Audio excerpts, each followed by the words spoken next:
Try it. That's exactly right. 3a over 4, don't forget the rest of it, plus 7 over 6, negative a, plus 7 over 24. Okay, if you want to work it with a fraction, no problem, go right ahead. I like the second method better. I really like getting rid of fractions. Makes it a whole lot easier. Once you do this first step, the rest of them is a whole lot easier. The problem is, though, finding a common denominator, which in this case, not too hard. A number that 4, 6, and 24 will all divide into 24. How does 4 divide into 24? 4 times what? 6. How does 6 go into 24? 6 times 4. How does 24 go into 24? 24 times 1. Makes sense. 24 is common denominator. Watch what I do. Now I'm going to do it over to the side so you can watch. I'm going to review on cross-canceling one more time, because if you cross-cancel, these are a whole lot easier. If you don't, you're going to have to multiply some big numbers, divide some big numbers. Wake her up, please. First up, you have 3 over 4 times 24 over what? 1. Again, I'm taking each term. There's 1, 2, 3, 4 different terms. I'm going to take each of those terms, multiply all of them by 24. When you multiply 3 over 4 by 24, mark out 4, mark out 24. This is a quick review of cross-canceling. The reason I mark those out is I know something divides into both of those. What divides into both 4 and 24? 4 will. Mark out 4, put a 1, because 4 will go into 4 one time. Mark out 24 and put a 6, because 4 will go into 24 6 times. With me. Now just do the same thing. Multiply the tops, multiply the bottoms. 18a over 1, which is, if you do this correctly, you will never have a fraction left. Plus 7 over 6 times 24. 24 over 1. Any questions? Mark out the 24 and the 6. The reason you mark those out is I know of something that will go into both of those. What will go into both 6 and 24?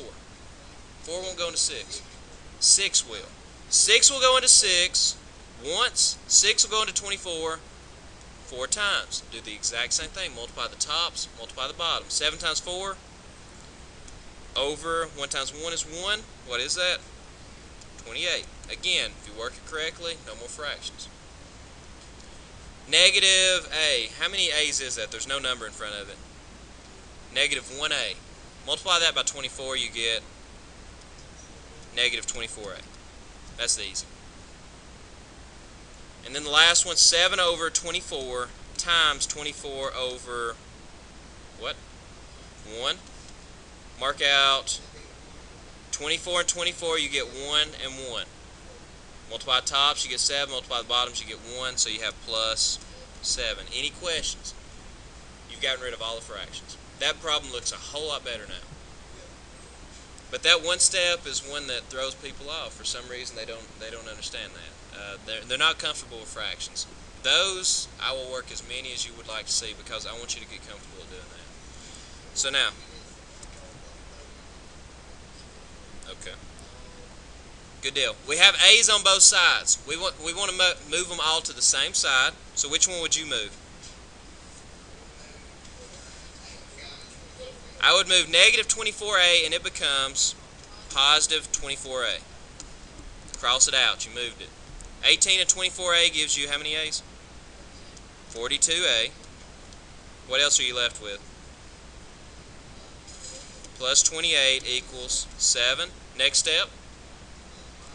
Good job. Minus 28. So 42a is negative 21. Last step. Divide by 42. Well, the problem is, well, how in the world do you divide that? Treat it like a fraction. 21 over 42. Anybody notice anything about 21 and 42? 21 will go into 42, won't it? So therefore, reduce that fraction. If 21 is half of 42, then this reduces to a half. Because divide by 21, that's a is negative 1/2. I'll slow down again so you can copy that problem down as well. Next and last one of these says 6 minus t over 4 equals 8 plus t over 2. So this will be pretty easy. After that last problem, this should seem really easy. 6 minus t, I can't write a t now.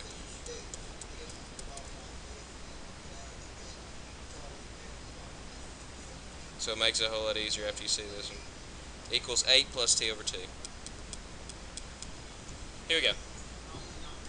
First step, to get rid, if you don't want to work with fractions, find a common denominator, and that's how I'm going to work them from here on out. Common denominator is 4, because both of those will divide into 4. You take and you multiply something else people might miss about these. You multiply every term by 4. Multiply 6 by 4, you get 24. Those are easy. Negative t over 4. Let's come over to that. That'll be a negative anyway, so go ahead and put your minus. T over 4 times 4 over 1. What happens? 4 and 4 cross cancel and gives you 1 and 1, which just leaves you with t. 1t. Any questions? Multiply 8 times 4. 32. Plus t over 2 times 4 over 1. Cross out the 2 and cross out the 4, because I know of something that goes into both of those. 2. 2 into 2. 1. 2 into 4.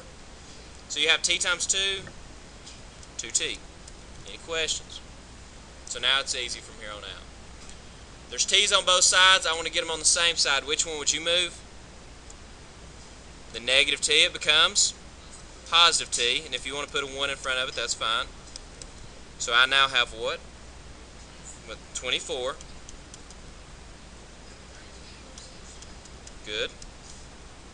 Now it seems like y'all have pretty good understanding that second step down. So now what do I move? It becomes negative 32. 24 and negative 32, that's a positive negative. Two questions, which do I have more of? Negatives, how many? So negative 8 equals 3t. Last step, divide by 3, so t is equal to negative 8 over 3. I don't care for you leaving like that, just reduce it, that won't reduce. But you can write it as a mixed number, negative 2.6 repeating, or 2 and 2/3. Or, like he said, you can write it as negative 2.6 repeating. I'll take any of those answers. So there's 3 different answers you can give me, so it should be pretty easy. But all 3 of them are the same thing. Questions? I think we do have a word problem, then we're finished. I'll come back to this if anybody